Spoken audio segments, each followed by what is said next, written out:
இதுவரை அமெரிக்க விண்வெளித்துறை மட்டுமே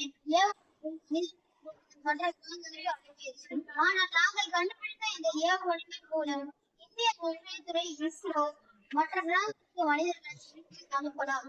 இதன் மேற்பகுதியில் மனிதர் மற்றும் ரோபோட் இருப்பார்கள்.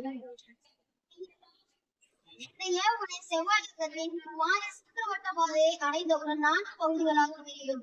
பின்புறம் உள்ள 3 பகுதிகள் செவ்வாய் சுற்றுவட்ட பாதையை சுற்றிய பின் தரையிறங்கும். அந்த செயற்கைக்கோளில் உள்ள ரோபோட் பெரிய அங்கு மனிதன் பாதுகாப்பான தகவமை என கண்டறிந்து தகவல் கொடுக்கும். தகவல் இந்த மனிதன் செவ்வாய் கிரகத்தில் காலடி எடுத்து வைப்பார். மேலும் செவ்வாய் கிரகத்தில் நீர் மற்றும் மனிதர்கள் வாழ்வதற்கான சாத்தியக்கூறு உள்ளதா என கண்டறிய ஆராய்ச்சி செய்வார்கள்.